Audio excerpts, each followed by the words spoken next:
welcome to Eat Your Backyard, my YouTube channel where I talk about all kinds of things that I like to grow in my backyard, edible things, tropical foliage type things. And I've recently decided to commit to container gardening. So in this video I'm going to tell you about my recent success in establishing a container garden in my backyard and some of the pitfalls that I experienced. Obviously I've grown a lot of plants, vegetables, etc. in containers over the years, but never really committed to a real system of getting it done to produce actual vegetables. So here's what I did. First thing is to get the pot. There's a lot of different varieties of pots you can get, obviously. Spend a lot of money on the pots, but I just wanted something simple that looked decent, and these pots did that. I got this at Lowe's. I think it was like $15 a pot. They're very lightweight, almost like a plastic type of thing. And I think it's meant to be more of a decorative liner that you put a pot inside of, because it had no drainage hole in the bottom. And actually, after I had planted all of these, we had some heavy rains, and this particular one actually filled up with water about a ½ inch above the soil level before I realized that, you know, I needed to drill a hole. So I drilled holes down in the bottom. You can see here, just drilled some holes with a little electric drill, and that solved the problem. The other thing was I got what I thought was going to be decent soil, potting soil. You can see it's got a lot of vermiculite in it. There's little white styrofoam beads and things.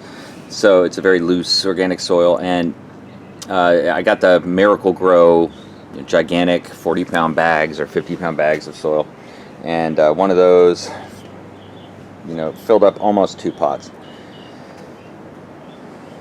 And then the other thing was I just decided to go ahead and, well, I planted some things from seeds, and I got some things at Lowe's as little vegetable plants. I got this lemon balm, which is doing quite well. It smells just like lemons. It's a herb. Of course, the basil, and that's doing very well. And then I got spinach, which I decided to try a leafy vegetable, and I'm surprised the bugs haven't gotten on it more. Actually, you can see on this one we do have some bugs here. My theory is the reason why this particular spinach and the spinach I have over here, which I'll show you in a second, why this is doing better with bugs, is because it's by these stinky herbs that I have a theory make bugs not as likely. Because you notice that these herbs have no bug holes in them, as with this patio tomato I got. That's growing really well. You can see, of course, that's where we started off. It's starting to get tomatoes now, and it's got lots of flowers.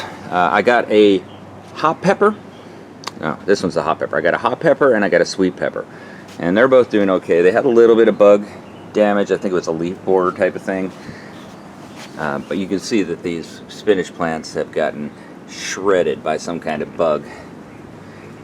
Doesn't really bother me that much because it wasn't a great tasting spinach anyway. It was just kind of average. And here's where I planted bush beans, and these things, like I said, got wrecked with the water. They all tilted over sideways after that. But seem to be doing pretty well. Starting to get some bean flowers beginning to form. So I'm optimistic. The interesting thing about this was I planted these all from seeds. I actually planted a sunflower down in there too. Let's see if I can find it. There it is. Down in there. See it laying on the ground. That's a sunflower. That'll grow up as these beans get taller. It will just grow through. They're very strong. But these beans have kind of a caloric look to the leaves, which is interesting. I did an experiment where I also replanted a bed that I used to have sugar cane in. I've made a bunch of videos about it. You might notice it had some mulberry trees in it from cuttings. And anyway, so I threw a bunch of pumpkin seeds in there from one of our Halloween jack-o'-lanterns, and then just row after row of bush beans, and these are growing much faster in the ground, and surprisingly not too bad with the bugs. You can see a little bit of a bug action going on there, but nothing too major. And the pumpkins, of course, are just, you know, super strong growers, but I don't know how much they like the environment in my backyard because it's kind of salty. You can see it's yellow around the edge. There's a bunch of them I spilled that have turned into a pumpkin patch. But more or less, the thing I noticed was that these bush beans planted in the ground have a much greener color to the leaves. So to me that would indicate they're doing better.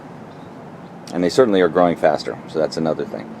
But I should have plenty of beans. Now here's one of the mulberry trees up against my rickety hurricane-beaten fence that I had in there that I replanted into this pot and actually threw a couple pumpkin seeds in there and they sprouted, but I'll get rid of those soon. And all the leaves fell off of it, and then now it's recently just grown these fresh sprouts, and it'll be a terrific tree. This one's going to be a champ if I plant it out in the sun. I don't know what I'll do with it. Maybe I'll give it to somebody. But anyway, yeah, container garden growing. And I think it's a super fun thing to do. And however, once the bugs start coming in, it can start to be a bummer. That's why, as far as I'm concerned, every time I've grown vegetables in my backyard, it is primarily about picking the varieties that do well in your backyard. So I know certain things like okra, beans, etc. will do well. They'll survive enough. The next step for these vegetables and herbs are to enjoy the vegetables and herbs, but I think I might fertilize them too, because maybe with just a little bit of cow manure, like composted cow manure, on top of the soil, because I could see that it's starting to get a little bit of yellowiness in some of the leaves, and that's not what you want. Like I said, this one definitely, but I think it's going to just need a little bit more nutrients to do well, and I'll just add some cow manure in there and hope for the best. So anyway, that's my container gardening experience. I'll keep you updated on this as they get larger. You can see what's happening. This is currently December, after Christmas in Florida, and this is a great time to grow vegetables because the sun's not too hot. These vegetables are about a month old since I planted them. Hey, if you like videos like this, go ahead and subscribe to Eat Your Backyard. Then every time a new video comes, your phone will alert you. If you like this video, don't forget to give it a thumbs up. I always appreciate it. And thank you for watching Eat Your Backyard.